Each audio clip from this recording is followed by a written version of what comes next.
Bonjour les amis. Bon, j'espère que vous allez tous bien. Donc aujourd'hui on a une très belle journée. Les jours se suivent et ne se ressemblent pas parce que hier hier matin il faisait très froid. Les températures étaient négatives et bien négatives. Aujourd'hui, pas du tout. C'est une journée printanière. Je pourrais être en t-shirt. Il fait dans les 15-16 degrés, température qui s'annonce en plus. Donc, il fait vraiment bon. Par contre, à partir de demain, c'est Mistral. Donc, c'est vraiment des conditions un petit peu chaotique. Donc j'en profite aujourd'hui de vous faire cette vidéo. Donc ce que je vais regarder, la première chose, c'est je vais regarder une ou deux ruches là où j'ai mis du candy, pardon, pas du candy mais du pâtis super protéiné, épisode de la semaine dernière, pour regarder la prise qu'il y a eu, comment elles le prennent. Donc je vais regarder une ruche où je l'ai mis dans le nourrisseur et une ruche où je l'ai mis sur la tête des cadres. Donc on va voir si on voit une différence de prise plus rapide d'un côté que de l'autre. Et je veux contrôler aussi une ruche où j'ai la plus vieille reine de ce rucher. C'est la plus vieille reine de ce rucher. C'est de mémoire, c'est une reine verte, donc de 2019.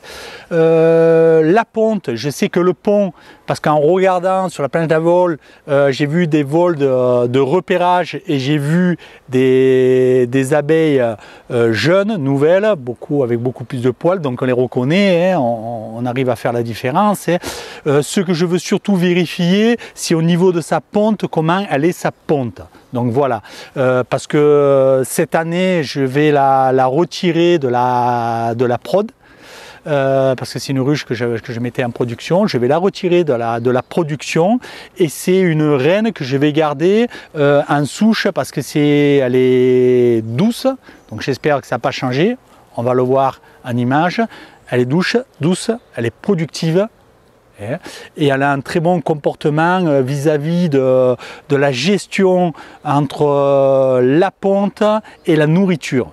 Donc c'est quelque chose qui m'intéresse fortement, donc c'est pour ça que je vais la remplacer dès que je commence à mettre mes reines 2022, je vais la remplacer et celle-ci va être changée, je vais la mettre en ruchette pour limiter sa ponte et m'en servir en souche. Donc voilà, allez, je vous laisse vous préparer et on attaque. Dans cette ruche, on avait mis le candy dans le nourrisseur. Donc on va voir la prise du candy. Pardon, c'est pas du candy, c'est du pâtis.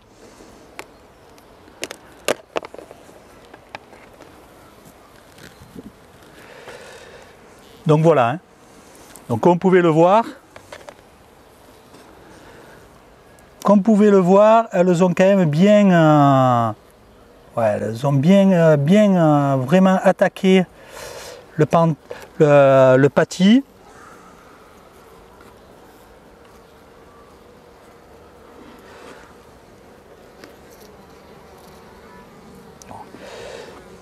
Donc, l'ont bien attaqué, hein. Donc il n'y a pas, pour l'instant, il n'y a pas de souci de moisissure parce que certains internautes m'avaient mis en garde de dire attention, ça moisit facilement.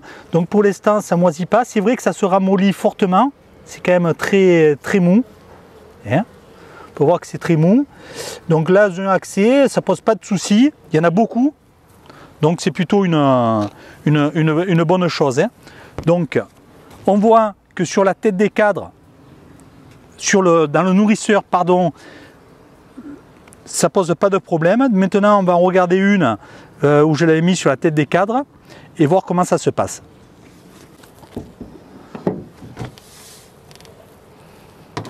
Donc ici, on passe sur la seconde. Ouf. Et il y a les abeilles qui sont montées dans le nourrisseur. Et malheureusement, j'en ai 4 là qui sont mortes. C'est pas qu'elles sont montées, c'est que j'ai dû les coincer dans le nourrisseur. Hein. Oui, c'est moi. Vous voyez, ça c'est une faute de l'apiculteur. Donc ici, normalement, le candy a été mis.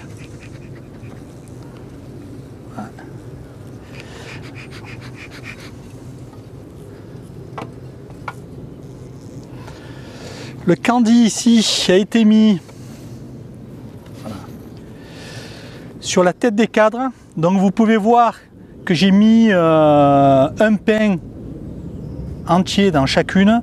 Mais ici il est quasiment fini. Hein. Vous voyez, je ne sais pas ce qui reste ici. Il reste un peu sur les bords. Voilà. Il doit rester un petit peu ici. Voilà, un petit peu. Il reste toujours le papier qu'elles sont en train de manger qui est auto-biodégradable. Et bien sûr, j'ai des abeilles sur le couvre-cadre. Je ne vais pas les faire retomber. Je vais les poser là, hop, sur le bord. Donc c'est sur celle-ci que je vous dis que j'ai une reine verte. Hein. Donc ce que je veux surtout regarder, c'est un petit peu comment elle est la qualité de la ponte. Hein. Parce que je sais que le pond toujours, parce qu'il y a des jeunes abeilles. Hein. Alors, je décale un petit peu sans tout faire retomber. Alors c'est pas évident parce que tout est collé. Voilà. C'est sûr que si je mets les doigts sur les abeilles, elles vont me piquer. Donc je vais essayer de faire attention. Celui-ci est hyper lourd. Il doit être plein de miel. Donc si je retire, celui-là aussi, hein, celui-là il y a des provisions. Voilà. Donc voilà. Donc ici, comme vous devez le voir à l'écran, hein, ici j'ai du couvain, hop, je les pousse, voilà, il y en a une qui reste sur mon doigt, mais je veux dire, c'est pas méchant.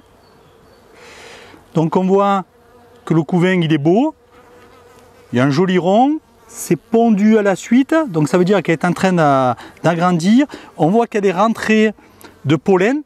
Ici, c'est que du pollen qui vont sûrement operculer, et je vois aussi, je vois du pollen et je vois aussi du nectar qu'elles vont operculer. Donc il y a des ressources. Donc la ponte sur ce cadre, sur ce côté est plutôt pas mal. Et si je prends ce côté, on se retrouve à peu près dans le même cas de figure. Hein, vous voyez ? Voilà. Là où c'est pas operculé, ça va être operculé parce que je vois les cellules. Donc non, c'est beau. Donc la reine continue bien de pondre, donc j'ai pas de souci particulier avec cette reine qu'il va falloir, comme je vous ai dit, hein, c'est celle que je vais mettre au repos. Hein. Au repos, mais elle va toujours me servir. Hein. C'est pas une reine que je vais me séparer entre guillemets en l'éliminant. Hein. Oh non, c'est une très très bonne reine. Donc je vais faire de nouvelles reines pour voir un petit peu ce que ça va donner. Allez, je retire juste un cadre de plus. Ouais, il y a de la nourriture. Hein. Il y a de la nourriture, c'est lourd. Ouais, on le voit. On voit que c'est lourd. Donc on voit encore de la ponte. On voit des abeilles avec du pollen sur les pattes. Ici, c'est toujours, regardez la ponte jusqu'à où ça va. Ça descend presque jusqu'en bas et c'est pondu. Hein. Tout ça c'est pondu, on voit les larves jusqu'en haut. Donc elle a déjà bien travaillé cette reine. Hein. Donc c'est celle-ci que je vous disais qui a une douceur agréable et qui a une très bonne gestion dans les réserves. Vous voyez la ponte qu'elle a, les réserves qui lui restent, et elles n'ont pas été nourries. Hein. Elles n'ont pas été nourries, je veux dire, il n'y a pas eu de candy de mie, hormis dernièrement que je vous ai mis en vidéo, le patty super protéiné que j'aurais rajouté d'ailleurs, vous voyez ce qui reste, donc on voit quand même. Alors c'est peut-être dû à la colonie, là-dessus je sais pas. Je vais peut-être en ouvrir une autre où je l'avais mis sur le couvre-cadre et une autre où je l'avais mis sur les cadres pour voir un petit peu la différence. Mais pour l'instant, on voit qu'un pain, en l'espace d'une semaine, il a été consommé. Donc là, dans ce cas de figure, ça ne peut pas moisir, ça ne peut pas nuire à la qualité du nourrissement. Hein. Par contre, j'ai des cadres qui sont hyper lourds. Je vais bientôt y rajouter des des cadres supplémentaires à celle-ci. Alors là, bien sûr, j'ai le pâtis qui me gêne. Voilà. Donc vous voyez que c'est quand même très doux. Hein. Je vais les embêter, vous allez voir avec le doigt. Voilà. Là, ça devrait piquer. Hein. Je les enlève, ça reste sur la main. Vous voyez, je la fais tomber, elle ne remonte pas pour essayer de... Même si je m'amuse à taper les mains devant, voilà, il y en a peut-être une qui va venir voir, mais c'est tout. Hein. C'est tout. Donc voilà, ce que je voulais voir sur celle-ci, je l'ai vu, tout est en ordre. Donc je ne l'embête pas plus et je vais passer à une autre pour regarder si on peut tirer une conclusion entre la mise sur les cadres et la mise dans le nourrisseur. Donc ici on est passé sur une seconde hop, ruchette où le candy a été mis de mémoire, voilà, à l'intérieur sur la tête des cadres. Hein. Donc on va regarder ça. Hop, un petit coup. On va quand même signaler. Je vais juste, je l'ai écrasé et elle m'a piqué. Voilà, c'est bien fait pour moi. Bon, ben vous voyez, elle a mangé tout son. C'est une ruchette pourtant. Hein. Donc celle-ci, elle a mangé tout le pain de candy. Allez, on rentre. Allez, on sort pas. Allez. Voilà. Tu restes dedans. Voilà. Donc vous voyez, même les abeilles douces, hein, si vous les écrasez, le seul moyen qu'elles ont, c'est de vous piquer. Hein. Donc j'ai encore le dard ici. Mais ça, c'est une erreur de ma part, hein. C'est pas l'abeille. Vous en avez une qui est ici, vous voyez. Allez, viens là.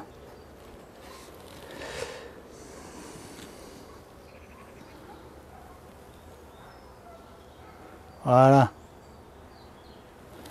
Allez.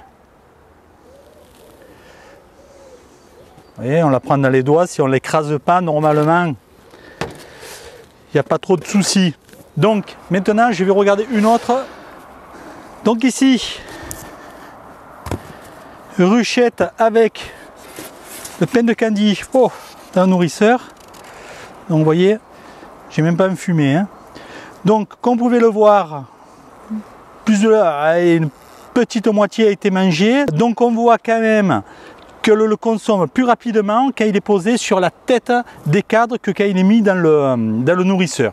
Donc maintenant à vous de voir, moi je sais que personnellement, maintenant je le mettrai sur la tête des cadres et je ne mettrai plus dans le nourrisseur. Hein. J'ai pas de moisissure, je regarde, ça c'est du papier, voilà, ça c'est du papier. Ici c'est un caillou que j'avais mis pour soulever le pain de candy, hein, pour soulever le pain de pâtis, pardon, pour qu'il soit décollé, pour que le puisse monter. Donc ça, je peux l'enlever. Donc à la prise en charge, c'est plutôt bien, hein, le prenne facilement. Donc il est tout mou, vous voyez, il est tout mou. Donc c'est presque liquide. Allez, ma petite, tu te pousses. Donc je vais refermer. Ici, j'en ai écrasé une la dernière fois, vous voyez. Voilà, encore une bêtise, mais bon, chaque fois qu'on ouvre une ruche, malheureusement, hein, on tue des abeilles. Hein. Donc je vais les remettre dedans, celle-ci. Voilà. Eh oui, ça les aime pas trop. Hein. Elles aiment pas trop. Voilà. C'est refermé. Donc voilà ce que pour l'instant on peut en déduire. Donc voilà, on a regardé rapidement 4 ruches pour voir la prise du pâtis protéiné sur les cadres dans le nourrisseur. Conclusion, pour l'instant chez moi, on voit que sur la tête des cadres, ça se prend plus facilement que dans le nourrisseur. Après, on retrouve vraiment du comportement de la colonie entre une où j'ai une colonie qui est très économe sur les réserves. D'ailleurs, on a vu les réserves qui restent, c'est encore beaucoup trop même. Et avec une autre colonie qui est consommatrice des réserves normales pour une buck. Donc systématiquement, elles ont plus mangé du pâtis protéiné, la colonie qui consomme plus, que l'autre colonie qui est économe. Donc voilà pour le pâtis. Maintenant, je ne suis pas allé voir ce que ça a fait pour la ponte, etc. C'est encore trop tôt. Hein, c'est encore trop tôt. Je vais regarder ça dans les semaines à venir pour voir exactement le résultat. Si ça a bien boosté la reine, comment se comporte la colonie, etc. Mais pour l'instant, c'est quand même une bonne chose. Donc je suis rassuré. Parce que des internautes, à juste titre, m'avaient mis en garde en me disant attention, moi je le mets ou je le coupe en 2 ou en 3 parce que j'ai eu de la moisissure qui s'est formée, j'ai eu de la fausse teigne à l'intérieur. Donc je les remercie de m'avoir informé de cela parce que c'est un nouveau produit, c'est pas parce qu'on est apiculteur et qu'on sait tout. Donc je suis comme tout le monde, quand c'est nouveau, j'ai besoin d'apprendre. Donc si on me le dit, je suis d'autant plus méfiant, c'est pour ça que j'ai contrôlé aujourd'hui. Donc je vois que sur 4 ruches, j'ai pas de moisissure et j'en aurai pas parce que ça va être vite consommé. Donc je suis rassuré. Donc c'est déjà une bonne chose. Et je suis aussi rassuré sur la ponte de la reine que je voulais voir. Alors, que la reine ait repris la ponte, comme je vous ai dit au début, je le savais. Je l'ai vu avec des jeunes abeilles qui faisaient des vols de repérage, donc c'était pas un scoop. Mais je voulais voir à quel niveau elle était encore. Donc quand je vous dis que c'est une vieille reine, c'est une reine qui est verte, donc c'est 2019. Donc c'est pas non plus une grand-mère, hein, mais elle arrive à pratiquement dans cette dernière année pour aller en prod. Donc comme je veux l'économiser, je la retire de la production, mais comme je vous ai dit, je la garde en reine souche, ça va faire partie encore de mes reines souches parce que c'est une très bonne reine. Donc j'ai eu fait du picking dessus, j'en ai retiré de bonnes reines. Donc je ne pense pas avoir d'autres surprises et que ça continue comme ça. Après, vous savez, quand on fait du picking et qu'on sélectionne, s'il y a une sélection qui est dure, on enlève beaucoup de reines. Hein. Parce que ça ne correspond pas aux critères que moi je désire communiquer à mes clients. Hein, donc, et que moi je ne veux surtout pas aussi avoir dans mes ruchers. Donc je suis obligé de les éliminer pour essayer chaque fois de garder quelque chose qui me convienne et surtout chaque année il faut que je rentre de nouvelles reines pour m'amener une nouvelle génétique, un sang nouveau dans le rucher, de bonnes souches qui soient faites dessus pour pas que ça reste de la consanguinité. Donc c'est pour ça que chaque année, tu es obligé de rentrer de nouvelles reines. Alors la première année, on ne s'en sert pas. C'est un investissement d'un an qui ne sert entre guillemets à rien, si ce n'est que pendant un an, on va pouvoir la tester. Et suivant ce qu'on a, eh bien, on va en garder un certain nombre.